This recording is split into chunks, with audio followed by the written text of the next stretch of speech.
Essa semana nós celebramos os 255 anos da nossa cidade de São José dos Campos, né?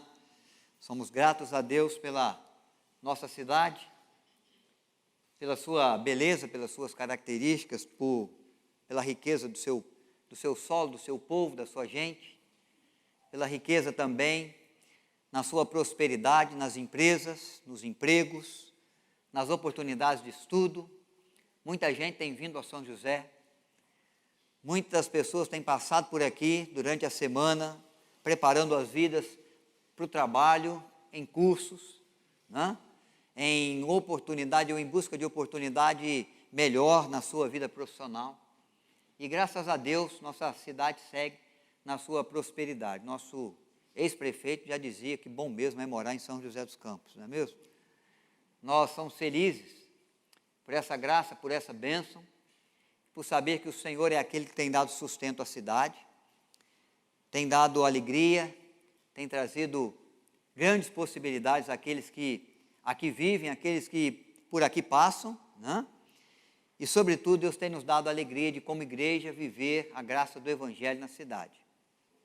Porque, como nós lemos, já no Salmo, na abertura do nosso culto, Salmo 122, a igreja tem a sua importância, tem o seu valor junto à cidade, no proclamar do Evangelho, no ser sal e luz da terra, e no propósito firme, né, de ajudar na preservação da paz, da justiça, sustento do Evangelho na nossa vida. Então, graças a Deus pela nossa cidade de São José dos Campos, suas características, seu valor, suas possibilidades, né, sua ordem, seu progresso. É claro que nós sabemos que não é a cidade perfeita,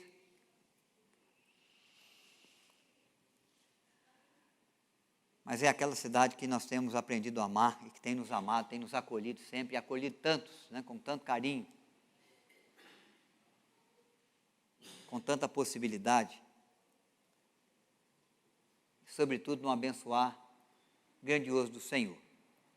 Ela passa também por seus desafios, vai enfrentar sempre as suas lutas, vai ter também os seus defeitos, mas, graças a Deus, né, pela vida da nossa cidade, quero que você continue orando pela paz de São José dos Campos, que sejam prósperos, né, os que te amam e os muros da cidade, e haja, de fato, graça de Deus sobre cada vida e para cada vida que aqui tem vindo, e pela liberdade de culto, pela ação da Igreja de Cristo, poder também receber na sua vida, no seu viver, a fé e o abençoar do Senhor, tá bom? Quero ler esse texto porque a nossa cidade não é perfeita, mas há uma cidade perfeita que está sendo preparada por Deus para nós, no novo céu, na nova terra, a nova Jerusalém. Essa é a cidade de Deus. Essa é a cidade santa. Essa é a cidade de grandes provisões. Essa é a cidade ideal. Nós não vivemos ainda nela, mas almejamos viver. Temos que ir nos preparando aqui, temos que ir nos posicionando aqui como cidadãos dos céus, vivendo na terra, tendo em vista o que Deus prepara para nós no porvir. Apocalipse capítulo 21, verso de 1 a 7, o texto está projetado para facilitar a você, meu irmão, minha irmã, acompanhar também aí. Se estiver muito longe para você, se a lista estiver pequena, pode acessar a sua Bíblia, abri-la, esse texto precioso, onde Deus nos revela sobre a cidade, que há de ser a habitação de Deus e da sua igreja. Muito bem. Vi novo céu e nova terra, pois o primeiro céu e a primeira terra passaram e o mar já não existe. Vi também a cidade santa, a nova Jerusalém, que descia do céu da parte de Deus, ataviada como noiva adornada para seu esposo. Então ouvi grande voz vinda do trono, dizendo: eis o tabernáculo de Deus com os homens. Deus habitará com eles, eles serão povos de Deus, e Deus mesmo estará com eles. Lhes enxugará dos olhos toda lágrima, e a morte já não existirá. Já não haverá luto, nem pranto, nem dor, porque as primeiras coisas passaram. Aquele que está no trono, ou assentado no trono, disse: eis que faço nova todas as coisas. E acrescentou: escreve, porque essas palavras são fiéis e verdadeiras. Disse-me ainda: tudo está feito. Eu sou o Alfa e o Ômega, o princípio e o fim. Eu, a quem tem sede, darei de graça da fonte da água da vida. O vencedor herdará essas coisas, e eu lhe serei Deus, e ele me será filho. Que Deus acrescente graça ao nosso coração, na reflexão que fazemos da sua palavra, quando pensamos nessa preciosa cidade, cidade de Deus, cidade onde haveremos de reinar com o Senhor para a vida eterna, para todo sempre. Então já passamos aí pelas características da cidade, nossa cidade aqui, São José. E agora eu quero lembrar os irmãos que céus e terra são feitos, são criados por Deus, criados para a habitação de Deus e a sua igreja. Hoje habitamos a terra. E na terra, nossas aflições e limitações. Isso tudo isso tudo a partir do momento da queda de Adão e Eva, ainda no Éden, onde Deus os colocou naquele jardim para cultivar e guardar, e para cumprir uma aliança estabelecida por Deus e os homens, de que de todas as árvores dos jardins comeriam livremente, mas a árvore que estava no meio do jardim, a árvore do conhecimento do bem e do mal, essa não deveriam comer, porque o dia que dela comer, certamente morreriam, e tomaram do fruto e comeram. E a vida no Éden é a vida de paz, é a vida de justiça, é a vida de tranquilidade. É a vida onde Deus preparou tudo para que o homem tivesse suprido todas as suas coisas. Não havendo pecado e não existindo o mal, não havia tristeza e não havia choro. Mas depois que o pecado entra na história da humanidade, aí o choro, a tristeza, a dor, a aflição, o sofrimento passa a fazer parte da história do homem também. Então nós vivemos na terra, e na terra, disse Jesus, nós vivemos e padecemos as nossas aflições, causadas por muitas coisas, por muitos motivos. Mas uma coisa não há como negar: o ser humano é aquele que habita na terra. Ele vive na cidade, ele vive nos vales, ele vive nas fazendas. Ele é aquele que se espalhou pela superfície da terra. Ele é aquele que atravessa mares. Se você for perceber bem, nos lugares mais longínquos, quem sabe, daquele que você julga ser mais difícil para viver, para sobreviver, tem gente vivendo ali, tem gente vivendo bem, e tem gente vivendo feliz. Onde a gente vai? Onde a gente tem a oportunidade de ir, de conhecer, nós encontramos gente, ser humano habitando a terra, vivendo na terra, usufruindo das coisas da terra, produzindo o cuidado com a terra, promovendo a ordem e o progresso da terra. O ser humano é aquele que habita a terra. E Deus habita com o homem aqui. Quando ele é colocado para fora do jardim, Deus não o abandona, pelo contrário, Deus vai junto. Deus faz promessas, Deus traz cuidado. Deus prepara um plano e um propósito de promover o perdão que o ser humano precisa. Ele faz a promessa do nascimento de um menino, de uma virgem, de uma mulher que esmagaria a cabeça da serpente. Em Gênesis 3,15. E ele segue na caminhada do homem junto à terra. E depois o próprio Deus visita a terra, na pessoa do seu Filho, para andar entre os homens, para sentar à mesa com os homens, para se alimentar com eles, para compartilhar com eles o conhecimento de Deus, para apontar-lhes um caminho sobremodo excelente, para se tornar o caminho da verdade, o caminho da vida, o caminho que leva à presença de Deus, o caminho que produz a vitória sobre o pecado, a vitória sobre a morte. Jesus Cristo, o Deus conosco, o Emmanuel, habitando com os homens na terra. Mas a promessa de Deus e a palavra de Deus aponta para um morar celestial, para o viver numa nova vida, para o habitar com Deus no que ele chama de novo céu, nova terra. Então, os céus e a terra são locais onde Deus vai habitar com o seu povo, vai viver com o seu povo. E o viver com o Senhor nos céus, nós aguardamos. Mas aguardamos na expectativa e na certeza de coração, de alma, que vai ser muito melhor do que o habitar com Deus na terra. E habitar com Deus na terra já é bom, apesar das lutas, apesar dos danos, apesar das nossas falhas, apesar da nossa iniquidade, do nosso pecado, apesar dos tempos adversos que vivemos, nas tempestades que assolam a nossa vida, a nossa casa, nas lutas que enfrentamos no nosso trabalho, nas necessidades que passamos, às vezes, diante das circunstâncias da vida, na questão profissional, ou no problema de saúde que surgem, ou dificuldade financeira, ou desentendimento com um amigo, com um vizinho, ou a perseguição no trabalho, ou a pressão no trabalho.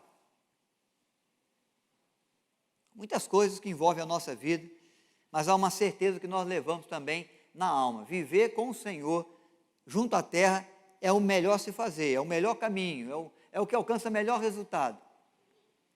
Trabalhar em favor da família, levantar de madrugada, deitar tarde, sabendo que o Senhor pode abençoar o trabalho das nossas mãos e pode dar resultado de produtividade ao nosso trabalho, às nossas ações, isso nos alegra.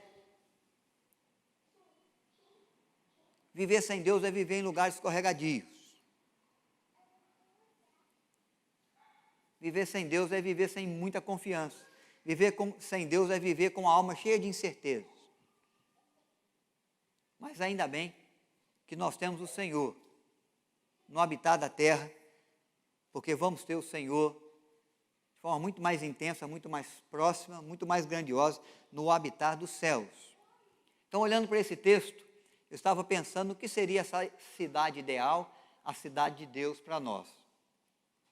A cidade santa, a Nova Jerusalém, como o texto nos propõe.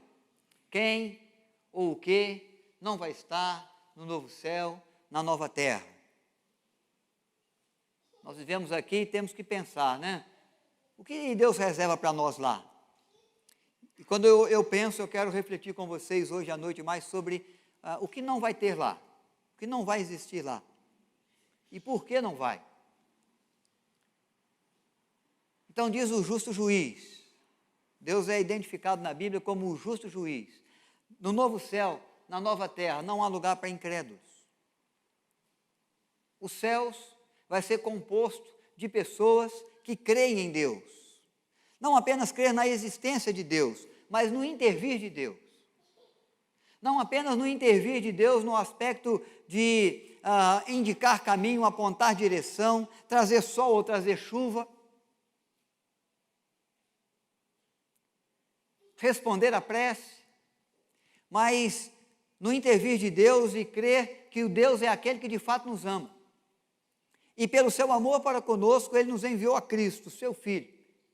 Ele não poupou, antes Ele entregou em nosso favor. E o menino Deus que nasceu em Belém, é aquele que em Jerusalém deu a sua vida por nós.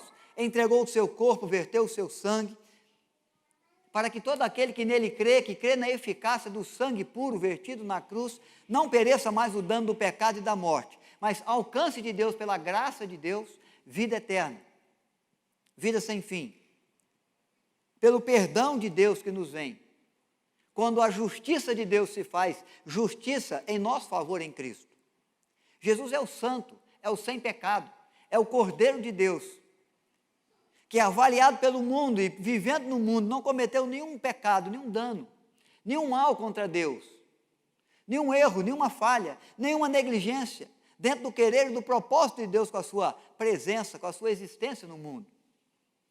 E aí ele foi observado como cordeiro, e o cordeiro tinha que ser sem defeito. E Jesus então, que viveu entre pecadores, mas não pecou, foi oferecido por Deus, em nosso lugar, numa oferta de amor. O amor de Deus, revelado na cruz, é o amor que salva o perdido dos danos do pecado. É o amor que traz perdão para aquele que erra, para aquele que algum dia negligenciou a vontade de Deus. por aquele que em algum momento teve um pensamento pecaminoso, um sentimento podre, torpe, uma ação que contrariou a vontade de Deus, ou que não chegou, não alcançou o propósito que Deus desejava, e aí pela sua negligência, por não fazer aquilo que Deus gostaria que você fizesse, também agiu contra Deus. Porque a Bíblia nos revela que nós podemos errar, pecar, quando nós nos omitimos, ou deixamos de amar e sabemos que deveríamos amar. Quem sabe que pode fazer o bem e não faz, está pecando. Então há uma graça de Deus que promove perdão. Essa graça está em Cristo. O caminho para chegar aos céus não é a boa intenção do meu coração, o bom empenho, uma boa dedicação que eu tenho no realizar a minha obra, no tratar das pessoas, no dar as minhas esmolas, no sustento que eu dou a obras e entidades sociais. Não é algo que eu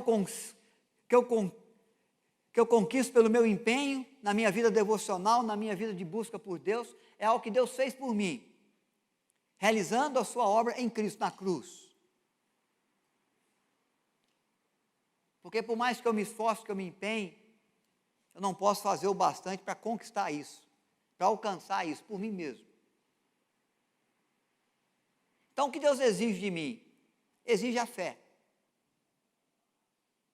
A fé somente. Deus exige do ser humano que ele acredite, que ele creia e confesse a Jesus como seu Senhor e Salvador. Que ele acredite que aquele sangue que foi vertido lá, quase 2000 anos atrás, no Calvário, em Jerusalém, é o sangue que pode me purificar de todo pecado. Daqueles que eu já pratiquei, daqueles que eu pratico, daqueles que eu vou praticar. Eu me coloco diante de Deus para reconhecer o meu erro, para reconhecer a minha falha. Nos nossos encontros de culto aqui, nós consideramos isso no nosso coração, observamos o nosso andar, o nosso falar, o nosso agir, e colocamos diante de Deus, rogando ao Senhor que nos ajude a mudar as nossas atitudes, se falhamos, se temos andado de maneira indevida aos olhos do Senhor. Mas há uma verdade para aquele que busca o Senhor aqui, que reconhece o seu pecado, a sua iniquidade. De Deus já há perdão, Deus já nos perdoou.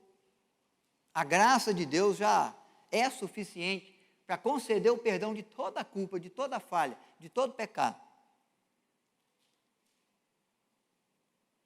Então nós buscamos a Deus para reconhecer e buscamos a Deus para nos comprometer em mudar. O perdão nós já temos. Ele já deu o preço, ele já pagou. Ele está dizendo, no céu só vai estar aquele homem, aquela mulher, aquela criança, aquele jovem, que de fato pôde reconhecer em Cristo o seu Salvador e ver no sacrifício de Cristo a purificação do seu pecado. Não há outro jeito. Quem não crê nisso é visto por Deus como incrédulo, pois não crê no Filho que Deus enviou. Não crê na graça de Deus que se revela na cruz. E a graça de Deus que se revela na cruz faz de Cristo o único caminho, a única verdade, que pode nos levar ao novo céu, à nova terra, à presença de Deus. Então quem não vai estar lá? Aquele que não crê nessa verdade. Aquele que ainda, com seus pensamentos, acredita que Jesus é apenas um ser humano, um profeta, um homem que falou em nome de Deus, que veio em nome de Deus, mas não veio para salvar, o seu sangue não purifica nenhum pecado. Não há como o incrédulo estar no céu, porque para estar no céu eu preciso crer naquele que foi enviado, na sua graça, na eficácia do seu sangue, no perdão, na nova vida, na nova criatura que ele nos torna. Quem crê já tem vida eterna, quem não crê, não tem a vida eterna. O justo juiz, aquele que julga as nossas causas, aquele que pagou o alto preço por nós na cruz, aquele que fez o santo maldito de Deus em nosso lugar, levando sobre ele a nossa culpa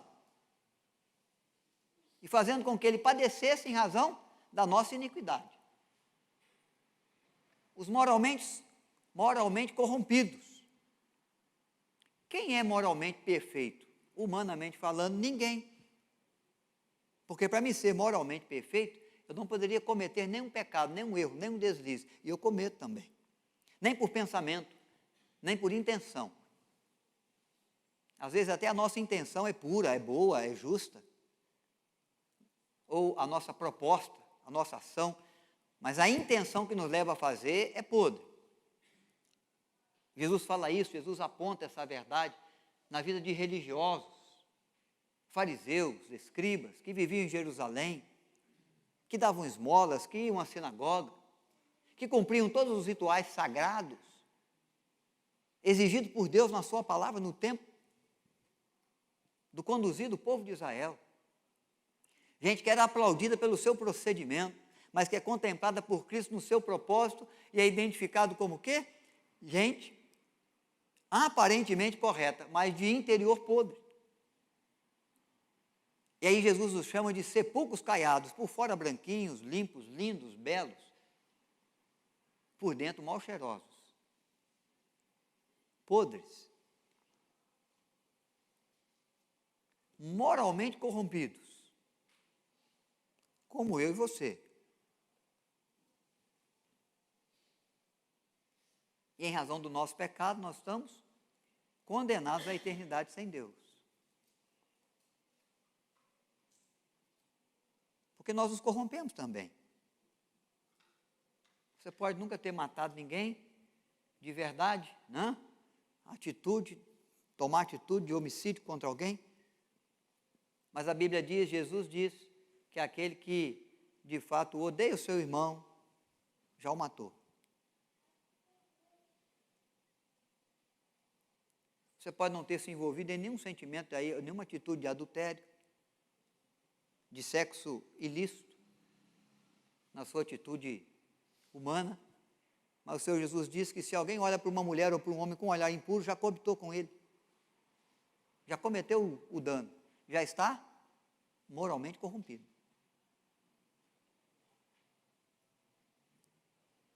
Então é o ensino bíblico que me coloca um pouco mais alerta com a minha vida, com o meu proceder, que me dá de fato o entendimento do peso do meu pecado diante da justiça de Deus. Depois ele fala de religiosamente apóstatas, aqueles que não se agregam à fé que é a fé salvadora em Cristo, que criam os seus próprios deuses, os seus próprios ídolos, os seus próprios meios e caminhos e rituais para se alcançar a eternidade, para se alcançar, quem sabe, a pureza da alma, para de alguma forma pagar pelo seu pecado, com atitudes, com sacrifícios, com penitências, com rituais religiosos criados pela mente tão criativa humana, mas que se afastam de Deus, do Deus verdadeiro, do Deus único, que viram as costas para o Senhor, como se dele não precisasse, ou como se ele não existisse. Alguns até acreditando que ele existe, mas vivendo como se ele não existisse.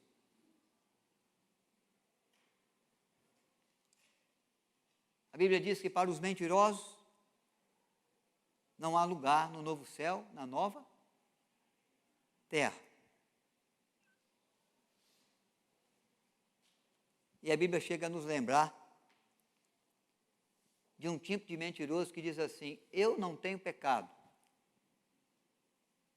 E ela vai dizer: se você disser em algum momento que não tem pecado, faça-se mentiroso. A verdade não está em você. E você vai se tornando um dos maiores pecadores da história.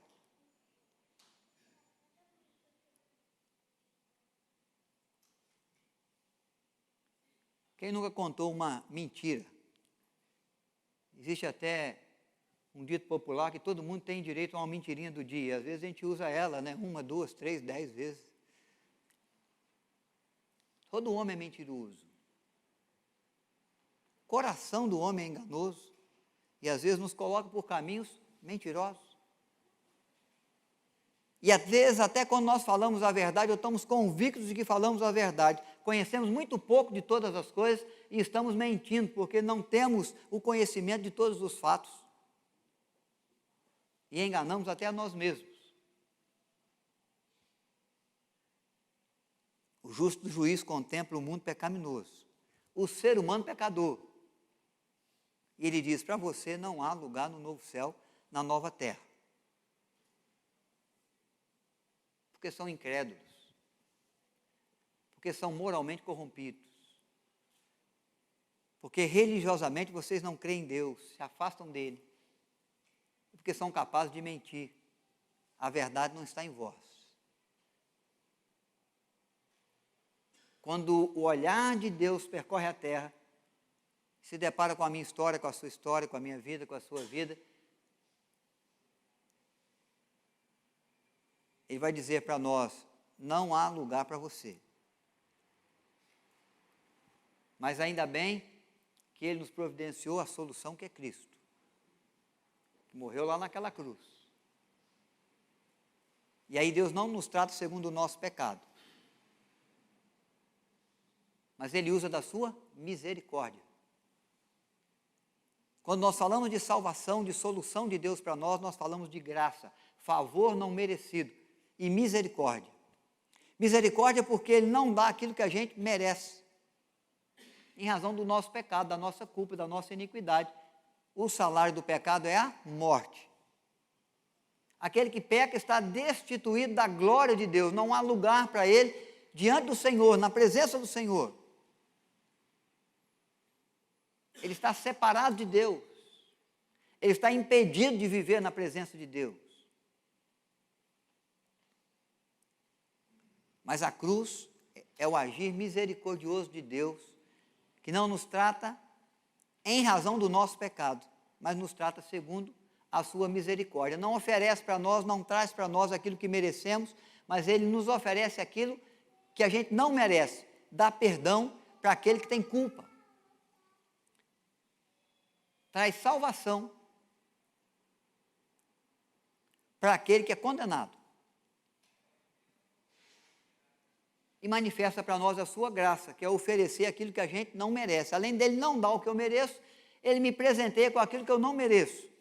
Eu não mereço vida com Deus, eu não mereço perdão de pecados, eu não mereço novo céu, nova terra, eu não mereço ser nova criatura, mas ele oferece e me dá como presente da sua graça.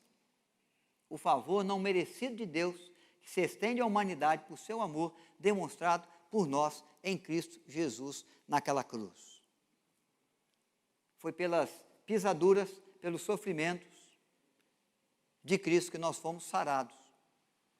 Quando ele levou sobre si a culpa que era nossa. Recebendo o juízo de Deus como justo, pagando pelos injustos.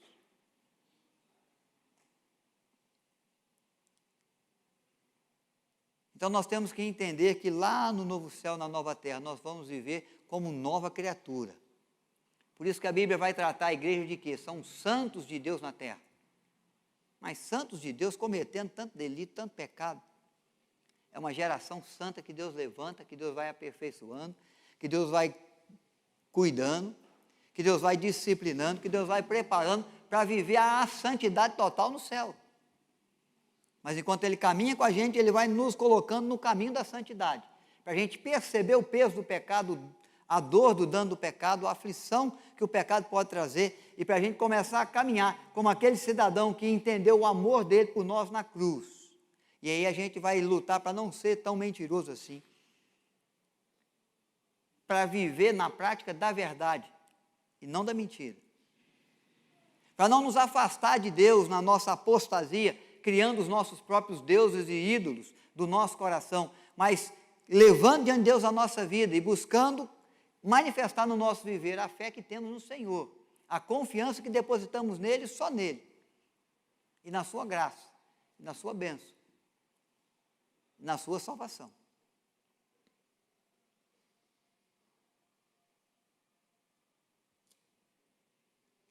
Então é a solução que Deus dá para que aquele que vive com ele na terra, passando aqui pelo seu sofrimento, por suas aflições, possa morar com ele e viver com ele nos céus. O caminho é Cristo, é a cruz, é o perdão que ele dá, porque ele não nos trata conforme os nossos pecados, mas segundo a sua muita misericórdia e graça. Aí o texto me leva para pensar na cidade de um Deus que expressa cuidado. cuidado do eterno, do Deus eterno, e já não existirá mais dor, lágrima, morte e luto. Bom, eu não sei quantos vão chorar essa noite, mas eu tenho certeza que na cidade de São José, alguns olhos vão ser tomados por lágrimas em mais uma noite. Difícil. Por causa de alguém que está enfermo. Por causa de alguém que se foi, como o nosso querido Wagner. Por causa de um sofrimento, uma preocupação grandiosa com a vida do cônjuge, ou do filho, ou do pai, ou da mãe. Não sei em quantos rostos a lágrima vai correr na madrugada do dia 1º de agosto. Não só na nossa cidade, mas em outras cidades do nosso país, em outras cidades do mundo, por causa, quem sabe, da guerra, ou ainda da pandemia, da Covid-19. Eu não sei, mas eu sei que hoje a dor, a lágrima, o luto existe. As aflições estão aí, na sua casa, na minha casa. A preocupação, a incerteza, a dúvida, a dificuldade. A vida do ser humano é a vida daquele que precisa do cuidado do Deus eterno.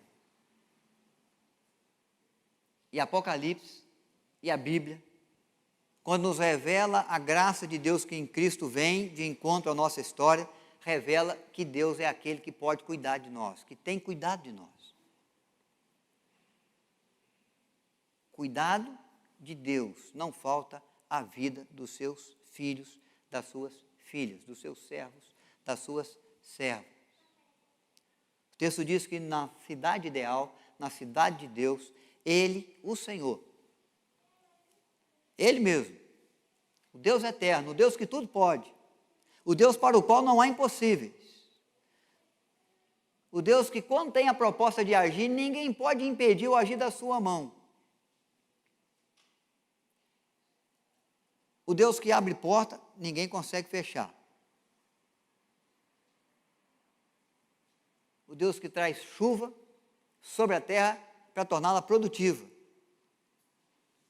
O Deus que do nada fez tudo, na criação de todas as coisas, expressando sua grandeza e seu poder, pelo poder da sua palavra. Ele, o Senhor Todo-Poderoso, enxugará dos olhos toda lágrima. Já não haverá lágrimas, não haverá morte, não haverá tristeza, nem choro, nem dor, porque as primeiras coisas terão passado. O tempo da nossa vida, do nosso viver na terra com o Senhor vai ter acabado. Agora é o momento que nós vivemos no céu.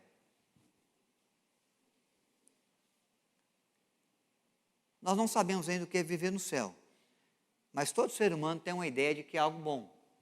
Porque quando ele está passando por um momento de felicidade, quando ele está passando por um momento de paz perene, quando ele está passando por um momento assim de muita tranquilidade na alma, o que normalmente a gente fala? Hoje eu estou no céu. Poxa, mas nós nunca fomos para o céu desse jeito para saber que hoje nós estamos no céu. Mas porque aquilo que Deus fala para mim, do novo céu, da nova terra, do viver com Ele na eternidade, nos céus, é algo que retrata para mim um negócio que traz muita paz, muita alegria, muita satisfação, muito contentamento, muita tranquilidade. É algo muito bom. E é interessante que a Bíblia diz que nem olhos viram ainda, nem ouvidos ouviram o que Deus tem preparado para aqueles que o amam no porvir. Mas o nosso Deus é Deus que caminha conosco na terra, preparando coisas muito melhores para nós, na cidade de Deus, na cidade ideal, na cidade santa, na cidade celestial, na vida eterna, que Ele promete àquele que nele crê. àquele que exerce a sua fé com confiança em Cristo Jesus. O Deus que morreu por nós, mas que vive e que reina para todo sempre.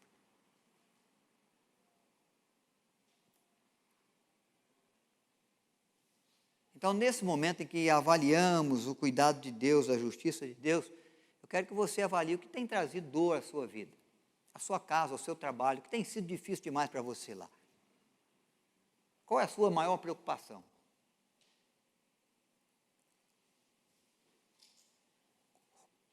Qual a questão, a situação, a circunstância que traz lágrimas aos seus olhos, que te rouba o sono, que faz com que você vire na cama por um longo período da noite? Qual é o motivo? Qual a causa? Há muitas. Pode ser o problema financeiro, pode ser a resposta que você tem que dar para alguém. A solução que você tem que achar para um problema e ainda não achou. A saída que você tem que buscar para a sua família que você ainda não encontrou. Um trabalho que você tem que concluir e não sabe como fazer.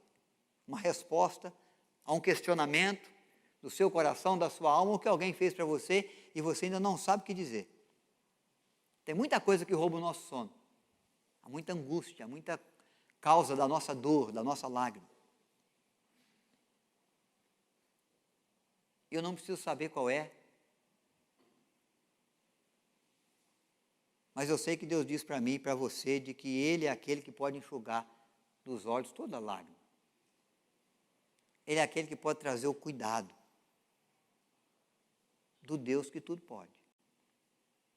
Ele é aquele que tem cuidado de você, da minha vida, Ele é aquele que no tempo difícil nos sustenta e transforma o nosso tempo de sequidão, de deserto, num local, num manancial de bênçãos.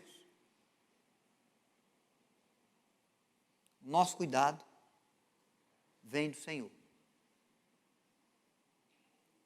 Então o ser humano, ele vive na terra, ele goza das delícias da terra, dos recursos da cidade, ele se compromete com toda a sua necessidade, seu comprometimento de vida para fazer da cidade uma cidade melhor. Ele enfrenta os seus problemas, as suas lutas, as suas tempestades, mas nós não enfrentamos isso sozinhos. Nós enfrentamos vivendo com o Senhor. Com o nosso coração voltado para a eternidade que Ele nos reserva. No cuidado maior que Ele ainda vai dar, que Ele já prepara para nós. Onde não vai haver pecado, onde não vai haver iniquidade, onde não vai haver erro humano.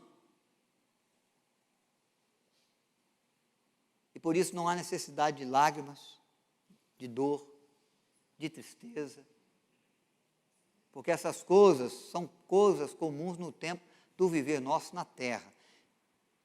E o que Deus reserva para nós nos céus, quando formos viver essa terra aqui, já passou. Tudo vai se fazer novo. E o Senhor há de nos receber, dizendo: ei, benditos do meu Pai, foste fiel no pouco, sobre o muito te colocarei, entra no gozo, na alegria, na graça plena do teu Senhor. Quero orar, irmãos, rogando de Deus cuidados da sua vida. Rogando de Deus o agir que pode, quem sabe, enxugar um pouco das lágrimas do seu rosto. Rogar da providência santa e bendita de Deus que supre a nossa necessidade, porque nós somos limitados nas nossas ações. E as situações e as circunstâncias, às vezes, nos deixam sem ter o que fazer. Mas quando a gente não pode fazer, Deus ainda faz. E faz muito, e faz bem. E faz com bondade, e faz para prover o melhor. E a solução que a gente não encontrou, Deus já sabe qual é. E a saída e a luz que a gente ainda não viu, Deus já conhece, e Ele pode nos guiar para lá. E aquilo que tem te perturbado o sono, e aquilo que tem tirado a sua paz, pode receber o cuidado do Eterno, para que você viva a paz que excede o entendimento humano, e possa caminhar com alegria diante do Senhor, na certeza de que o Senhor é aquele que nos sustenta.